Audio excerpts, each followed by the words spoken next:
Hey there, this is Maria again, back with you to pick up and continue the discussion, the dialogue, I hope, about how we can improve English as a second language for the millions of people who really want to and need to acquire the language. So take a look, listen, and give me your feedback.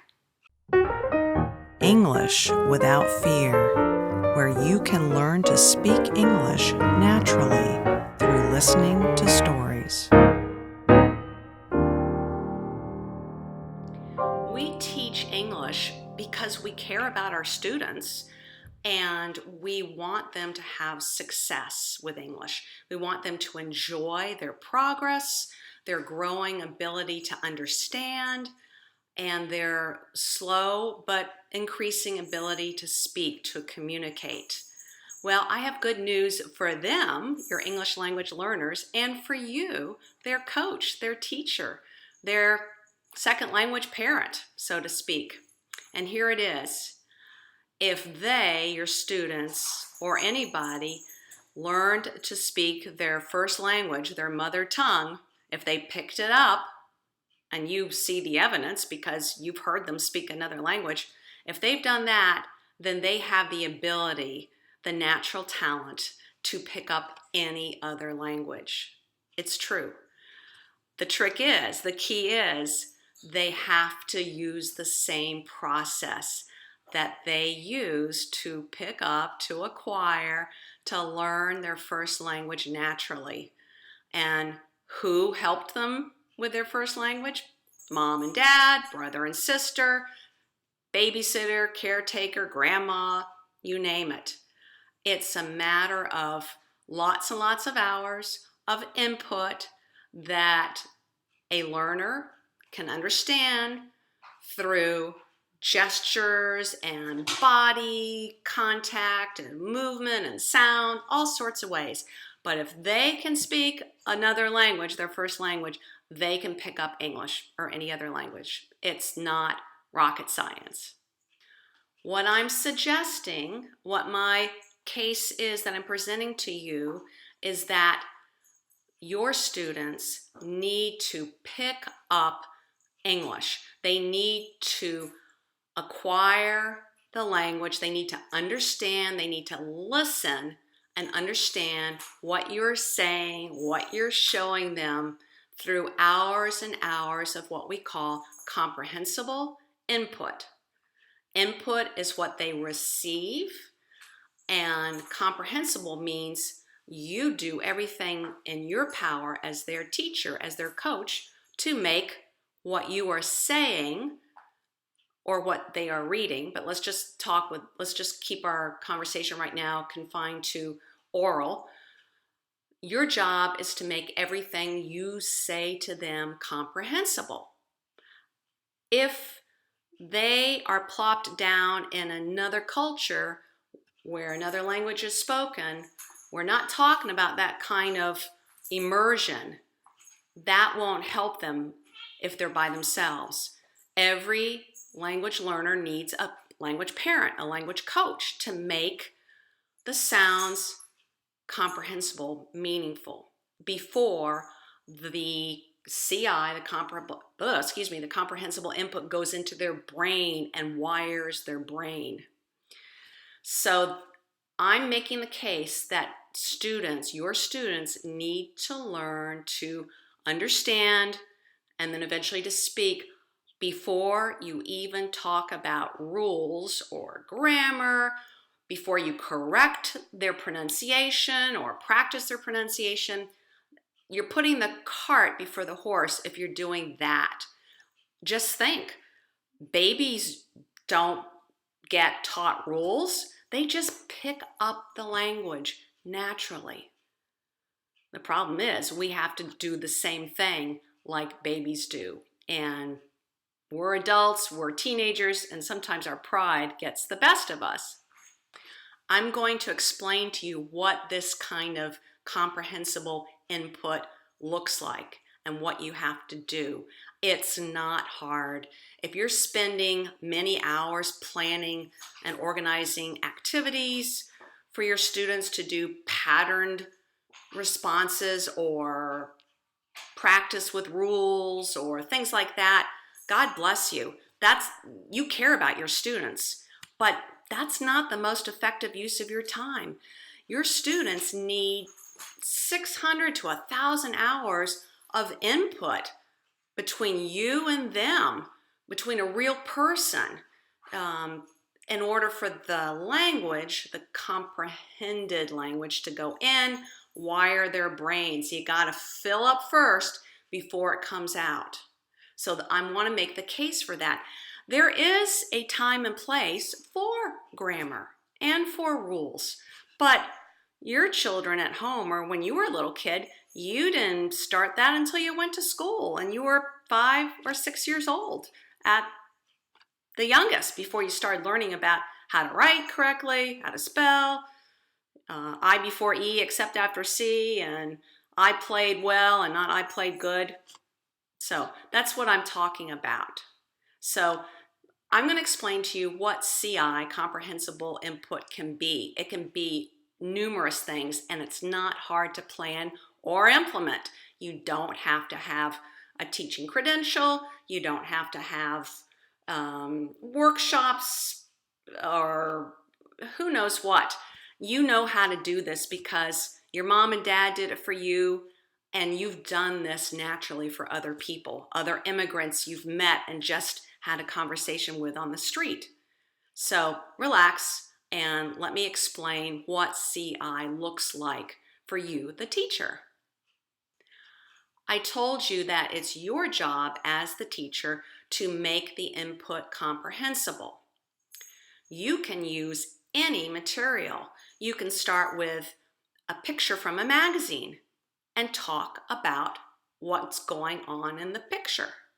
You can take a children's book and, starting with colors and objects, you can describe what's in the story on each page, and then you can eventually tell the story, tell the actions, but not read the book.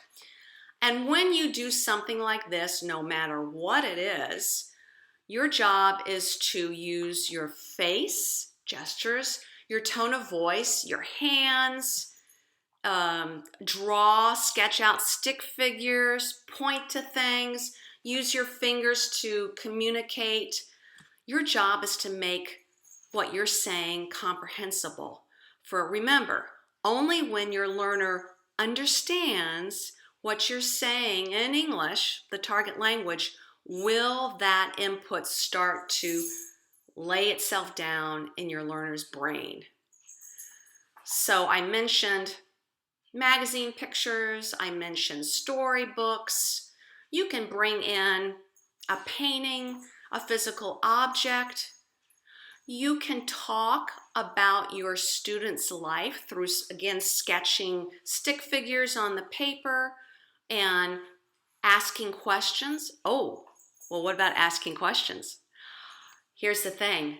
You do not want to pressure your students to produce language. So when I say you ask your students questions, you're asking yes, no questions. And all they have to do is nod their head yes or motion no. If you give them either or questions, they can point. For example, you can say, if you have a storybook, a children's storybook, is the bear dancing? And all your student has to do is do this or this if the bear's not dancing. And then you can follow up and say, yeah, you're right. The bear is dancing. That's funny. That's funny. Ha ha ha. Who has seen a dancing bear? That's the kind of questions you ask your learner.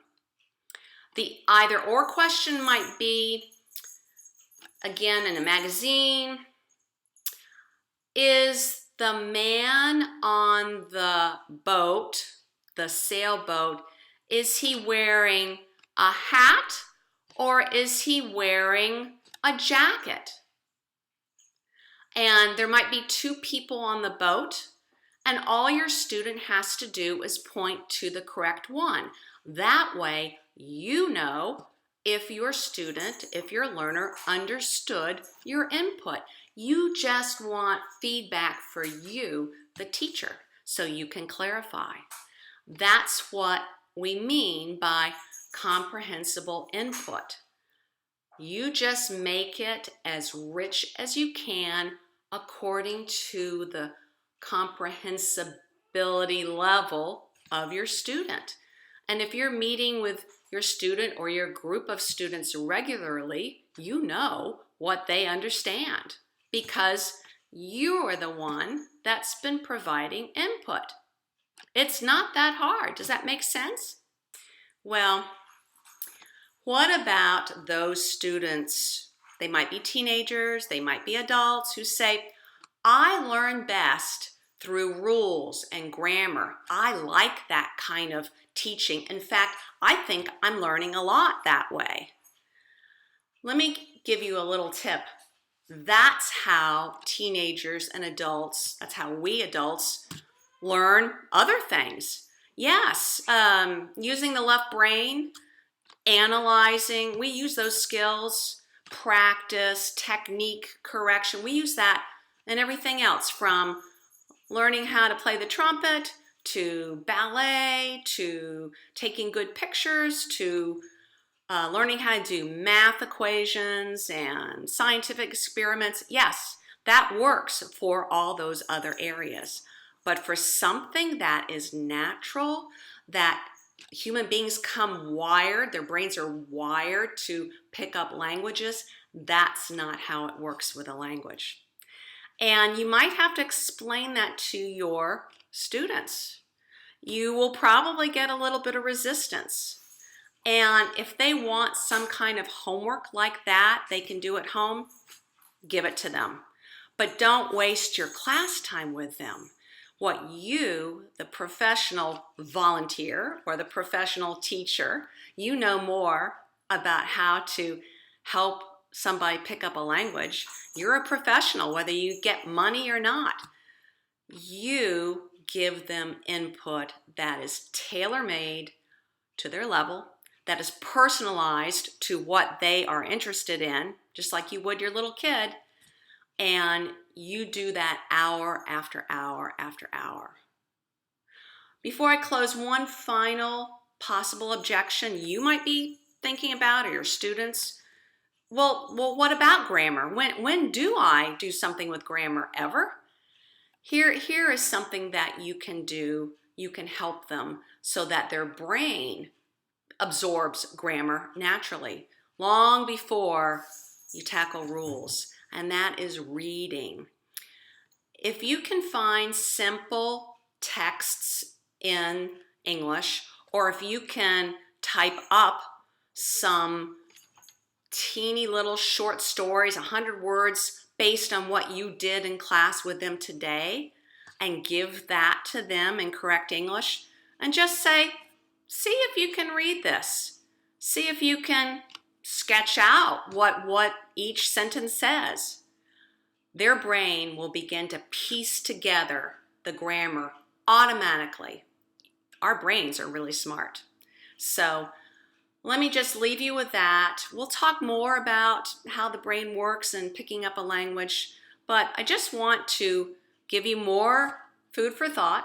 And if you don't agree with me or you've had different experiences, please let this be a friendly forum among us English language teachers who all care about our students, or we wouldn't be doing this.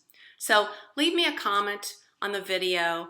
You can also go to my website, EnglishWithoutFear.com, for all my videos, both content and these kind of talking to the teacher videos.